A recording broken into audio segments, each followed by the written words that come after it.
Imagine a world where robots handle your shopping and cleaning, saving time and money. But automation could also reduce jobs, cutting disposable income. Cheaper goods might shift demand toward lower-cost options, not necessarily higher quality. This automation paradox suggests efficiency could shrink the economy it aims to fuel. Automation isn't just a futuristic idea, it's already reshaping industries. At Google's DeepMind, AI systems learn and improve over time, driving massive infrastructure investments. But in crypto markets, auto-deleveraging mechanisms, ADL, can backfire. When prices drop, these systems liquidate winning traders to cover losses, reducing market demand. While robots cut labor costs, like in commercial cleaning where automation slashes expenses by 50 to 65%, these gains don't always boost economic growth.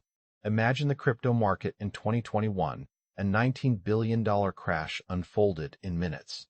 Auto-deleveraging, where automated systems liquidate positions to cover losses, punished winning traders instead of protecting them. Picture this like a game where one player's mistake triggers penalties for everyone else, wiping out successful players. This shows how automation can backfire, saving costs but shrinking demand for those who rely on it. Automation in cleaning cuts labor costs, 50–65% of expenses, saving businesses money but reducing jobs. Fewer workers mean less spending on goods and services, like groceries or entertainment. For example, if robots replace cleaners, those workers may have less income to spend elsewhere, affecting local economies. But here's where it gets tricky. Automation isn't just about saving money for businesses. It can squeeze households too. Picture this.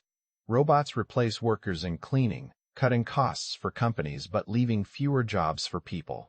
That means less disposable income, and when folks have less to spend, demand drops. It's like a domino effect. Efficiency gains here, but economic ripples that shrink spending there. Take the Freedom Debt Relief Report. It shows households are already stretched thin, with growing financial strain. If automation tightens that noose further, who pays the price? Now imagine AI doesn't just automate tasks, it improves itself, like a super smart robot learning to get even better at its job. This is recursive self-improvement, or RSI, pioneered by Google's DeepMind. It could make automation faster and cheaper, but it also raises questions. If machines replace workers, who spends that saved money? Businesses save costs, but households lose income, shrinking demand for goods. It's a balance. More efficiency here, fewer jobs there. The ripple effect could change how we spend, but the full impact is still unfolding. Risk management systems, like those in crypto, might need updates to handle automation's impact. Right now, auto-deleveraging punishes winning traders when markets crash, but what if the same happens with jobs? If robots replace workers, businesses save money, but households lose income, shrinking demand.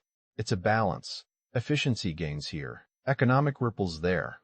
We need systems that protect both consumers and traders before automation spirals out of control. Imagine a robot vacuum cleaning your home. It's faster, cheaper, and does a great job. But here's the catch. Companies like Genius use automation to cut labor costs in cleaning, saving businesses money but leaving fewer jobs for people. That means less disposable income for households. Meanwhile, AI-powered energy systems, like those from Genius, optimize electricity use during peak summer demand. These efficiency gains are impressive, but they also raise a question. If machines handle more tasks, where does that leave human workers? The ripple effect is real. More productivity here could mean less spending power there. But automation isn't just about saving businesses money. It's also about where that saved cash goes. If robots replace workers, households lose spending power. That means less demand for goods, even if companies get more efficient. It's not always a win-win. Take cleaning. Machines cut labor costs, but fewer jobs mean less money in people's pockets. So while automation boosts productivity, it can shrink consumer spending unless we adapt systems to protect both businesses and workers. Automation isn't just about saving businesses money. It's also about where that saved cash goes. If robots replace workers, households lose spending power, meaning less demand for goods, even if companies get more efficient.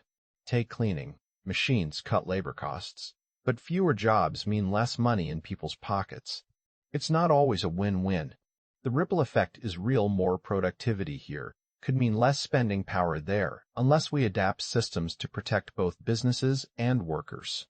Automation can shrink spending power if it replaces jobs, but there are ways to adapt. For example, upskilling for tech roles or advocating for policies that retrain workers can help maintain disposable income. Companies like Power Pro Genius show how efficiency gains in energy and cleaning don't have to hurt workers if businesses invest savings back into fair wages and training. Think of it like a seesaw.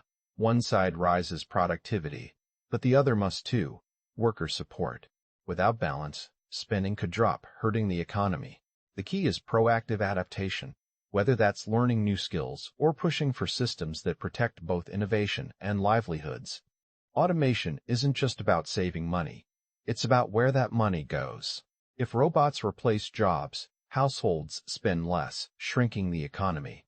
But we can balance this by retraining workers or pushing for fair wages, like Power Pro Genius does in energy and cleaning. The key is adaptation. Learn new skills, demand better systems, or support companies that invest in their workforce. Share your thoughts below if you agree. Subscribe to